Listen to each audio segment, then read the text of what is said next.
خواتین و حضرات، آپ سب کو خوش آمدید کہتے ہیں۔ آج اگر میں یہ سمجھوں کہ بڑا خوش نصیب دن ہے تو یہ غلط نہیں ہوگا۔ آج ہمارے ساتھ ہمارے مہمان ہیں محمد بشیر فاروقی صاحب، جو کہ سیلانی کو پاکستان بھر میں لیڈ کر رہے ہیں۔ ایک ایسی آرگنائزیشن جس نے چند سالوں کے اندر لوگوں کے نہ صرف دلوں میں گھر بنایا ہے، بلکہ ان لوگوں کو، مساکین کو، مزدوروں کو، وہ لوگ جن کی آواز سننے والے بہت کم لوگ ہوتے ہیں، ان کی داد رسی کی ہے، ان تک کھانا پہنچایا ہے۔ کوئی نعرہ نہیں ہے کسی کو روٹی دینے کا یا کوئی کچھ اور، لیکن ایک عزم ہے جو گزشتہ 2 دہائیوں سے جڑا ہوا ہے۔ محمد بشیر فاروقی صاحب ہمارے ساتھ ہیں۔ آپ سے مل کے ایک تو بہت خوشی ہوئی۔ شکریہ۔ کبھی کبھی زندگی میں کچھ چیزیں آپ کو دیر سے ملتی ہیں، لیکن وہ دیر سے بھی ملیں تو آپ کو بہت اچھا لگتی ہے۔ شاید اللہ تعالیٰ نے کچھ اسی طرح سے آپ کے لیے رکھا ہوتا ہے۔ کراچی سے آپ کا تعلق، 21 سال سے یہ سروس کر رہے ہیں، کیسے خیال آ گیا اس کا؟ بسم اللہ الرحمن الرحیم۔ دیکھیں، ہم لوگ بھارت سے مائگریٹ کر کے آئے 1947 میں۔ جی۔ والدین ہم تو اس وقت نہیں تھے۔ ہم لوگ میمن کمیونٹی سے بلانگ کرتے ہیں، اور آپ کو شاید یہ سن کر خوشی ہوگی کہ پاکستان جب بنا تھا تو سب سے پہلے ہمارے قائد اعظم محمد علی جناح کو بیرر چیک، ولیج چیک جو دیے تھے بغیر کسی اماؤنٹ کے، وہ میمنوں نے دیے تھے۔ ہمیں اصل میں ودیت میں چیز ملی ہوئی ہے۔ یہ چیز ہماری کسی حادثے سے نہیں جڑی ہوئی ہے۔ عام طور ہوتا ہے کہ کسی حادثے سے کوئی آدمی کوئی چیز سیکھتا ہے۔ ہمیں اللہ تعالیٰ نے ایسے کسی حادثے سے دوچار نہیں کیا۔ ہم بچپنی سے ہی نظر و نیاز، خیرات، صدقات، یہ ہمارے گھر سے ہی ہمیں ملا ہوا ہے۔ جی۔ اب یہ تھا کہ ہم دکاندار اس وقت تھے اور آج دکاندار ہیں، لیکن آج اب دکان بیٹھ نہیں سکتے، اپنے ملازموں کو دکان پر پارٹنر بنا دیا ہے۔ صحیح۔ تو جب یہ کہ ہم صبح سے لے کے شام تک جہاں اپنے گاہکوں کو ڈیل کرتے تھے، وہاں سائلنگ کو ڈیل بھی کر رہے ہوتے تھے، تو لوگ ہم سے تنگ آ گئے بازار والے کہ یار یہ تم نے کیا تماشا مچا رکھا ہے۔ صحیح۔ تو اپنی کوئی دکان کھول لو اس طرح کی۔ تو برسوں سے یہ کام تو کر ہی رہے تھے۔ صحیح۔ اور کسی بھی الحمدللہ حادثے کا کوئی معاملہ نہیں تھا۔ پھر دوستوں لیکن یہ کھانے کا چوز کرنا، دیکھیں نا، بندہ کوئی ہاسپٹل کھولتے ہیں، لوگ کچھ اور بھی کرتے ہیں، لیکن یہ کانسیپٹ کیسے آیا کہ لوگوں کو کھانا کھلایا جائے؟ بہت اچھا سوال کیا آپ نے۔ یہ ادارہ جو آپ نے کہا سیلانی ویلفیئر، تو یہ تو پوچھے سیلانی یہ نام کیوں رکھا؟ جی جی جی جی، بالکل بالکل۔ یہ خواجہ محکوم الدین سیلانی ایک بزرگ ہیں جو بہاولپور کے قریب ان کا مزار ہے، روزہ ہے۔ جی۔ 300 سال پرانی شخصیت ہے۔ تو آپ کو بتایا نا کہ یہ اللہ والے جو ہے نا، یہ کھانا بہت کھلاتے ہیں۔ کہیں چلے جاؤ، داتا پہ چلے جاؤ، فرید پہ چلے جاؤ، جہاں جاؤ اب کھانا تو ملے گا نا۔ بالکل صحیح۔ تو ہمارے ساتھ یہ ہوا کہ ہمیں لوگوں نے کہا، ایک ہمارے دوست الطاف صاحب نے مجھے کہا کہ بشیر بھائی یار ہمارا کوئی لنگر کھانا ہونا چاہیے۔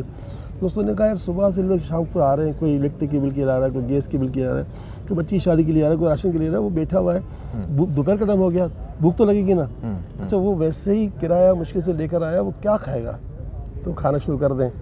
ہم نے جناب چند 100 روپے سے کھانا شروع کیا، چند 100 روپے سے۔ اور آج اللہ کے فضل و کرم سے، اللہ کے فضل و کرم سے سیلانی کی خوراک آج ایک دن میں 1 کروڑ روپے کی ہے۔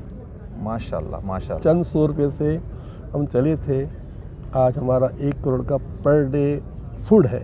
جس میں کتنے سینٹرز تقریباً پاکستان بھر میں آپ کے جو ہے وہ ہیں؟ ہماری برانچیں تو 200 سے زیادہ ہیں۔ صحیح۔ اسٹاف 4000 کے آس پاس ہے۔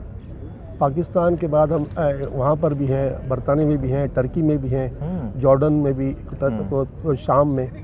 لیکن باقاعدہ ہمارا جو کام ہے نا وہ برطانیہ میں اور ٹرکی میں ہے۔ ٹرکی کے لوگوں کے لیے نہیں ہے، شام کے لوگوں کے لیے۔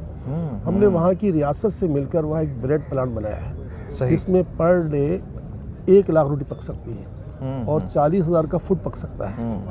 تو وہ ہم نے ان کو بنا کے دے دیا ہے۔ ترکی کا شہر ہے کلس، جیسے ہمارے کراچی پاکستان پشاور کے ساتھ بارڈر بنا ہوا ہے، تو یہاں کلس اور جو ہے نا شام یہ بالکل جڑے ہوئے ہیں۔ بالکل صحیح۔ تو وہاں ہم نے بنا دیا۔ ایک عام لوگوں کے لیے کیا کہنا چاہتے ہیں جو ہماری بہنیں ہیں، بھائی ہیں، گھروں میں ہیں؟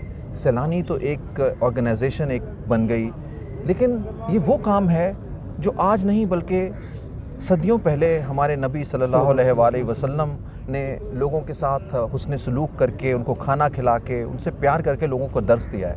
تو آپ یہ سمجھتے ہیں کہ یہ کانسیپٹ گھر گھر سیلانی کا یہ کانسیپٹ کیسے جو ہے وہ جا سکتا ہے؟ دیکھیں 2 باتیں ہوتی ہیں، ایک تعلق تو ہے آخرت سے اور ایک تعلق ہے دنیا سے۔ انسان فطری طور پر جو ہے نا جو فوراً نتیجہ ملتا ہے اس کو قبول کرتا ہے، چنانچہ میں آپ کو اس پر ایک حدیث پاک سناؤں جی تاکہ سننے والے اس سے بڑے محسوس ہوں، مطلب پسند بھی کریں گے، مزہ بھی آئے گا۔ وہ یہ تھا کہ اللہ کی مخلوق میں پرندوں نے اللہ سے فریاد کی، حدیث پاک ہے کہ یا اللہ فلاں جو ہے ہمارے گھونسلوں پر آ جاتا ہے اور اتار لیتا ہے بچے انڈے جو بھی ہیں، تو مالک اس کا کوئی تو فیصلہ، یہ برائے اللہ سے بات کر رہے ہیں، یہ کون کہہ رہا ہے؟ رسول پاک فرما رہے ہیں۔ سبحان اللہ۔ تو اللہ تعالیٰ نے ان سے فرمایا کہ اب یہ کرے گا تو میں اس کو ہلاک کر دوں گا۔ یہ خود اللہ تعالیٰ کے الفاظ ہیں، رسول پاک بتا رہے ہیں۔ اچھا اس نے ایسے ہی کیا اور کچھ بھی نہیں اس کو تو پھر دوبارہ پرندوں نے فریاد کی، یا اللہ یہ کیسے ہو سکتا ہے؟ صحیح۔ کہا میرے بندو، جس دن میرا بندہ میری راہ میں کوئی صدقہ کر دے تو اس دن میں اس کو ہلاک نہیں کر سکتا۔ ہوا یہ تھا کہ اس نے آج اپنے گھر میں جب بیٹھا ہوا تھا، اتفاق سے کوئی سائل آ گیا، اس نے اس کو روٹی دے دی، تو اس روٹی کو دینے کے بعد میں اس کو آج ہلاک کیسے کرتا؟ تو یہ ایک تصور میں نے کئی جگہ بیان کیا ہے کہ ہر شخص اپنے گھر میں، جیسے میرے گھر میں اگر ہم 10 افراد ہیں تو ہم 11 افراد کا کھانا پکائیں، سبحان ایک ذہن بنا لیں۔ اچھا وہ کھانا آپ چاہے اپنی ماسی کو دے دیں، ڈرائیور کو دے دیں، خانساموں کو دے دیں، مالی کو دے دیں، یا کسی چلتے کو دے دیں، یہ ایک کھانا آپ کے 24 گھنٹے کا سیکیور کر دے گا۔ نہ آپ کو کوئی لوٹے گا، نہ آپ کو کوئی کھائے گا، اور نہ کوئی آپ کو نقصان پہنچائے گا۔ یہ ہو گیا دنیا فائدہ، اور اس کو ہر کوئی چاہتا ہے۔ جی۔ اخروی فائدہ سن لیجئے، رسول کریم صلی اللہ تعالی علیہ وسلم فرماتے ہیں کہ ایک کھانا یا ایک نوالا 3 آدمی کو جنت لے جائے گا۔ نمبر 1، جس نے کمایا، کماتے آپ ہیں، بالکل صحیح، گھر میں پکایا آپ کی بیوی نے، جی جی جی جی، جس نے پیسہ خرچ کیا، جس نے پکایا، اور جس نے غریب کے حلق تک کھانا پہنچایا، سبحان اللہ، تینوں کو جنت ہے۔ سبحان اللہ، سبحان اللہ۔ کتنی بڑی بات کر دی اس میں۔ پھر حضور نے فرمایا کہ اللہ کی تعریف ہے کہ اس نے ہمارے خادمین کو بھی الگ نہیں کر دیا۔ واہ واہ واہ واہ۔ تو یہ ہے تصور۔ خواتین و حضرات، اس چھوٹے سے پیغام کے ساتھ جو دل ہی نہیں بلکہ دنیا بھی جیت سکتا ہے، لوگوں سے پیار محبت کیجیے، کسی کو کچھ کھلا سکتے ہیں تو وہ کھلائیے، کسی کا غم بانٹ سکتے ہیں تو وہ بانٹیے، ایک دوسرے کے ساتھ بنیے، سہارا بنیے۔ آپ سب کا بہت بہت شکریہ۔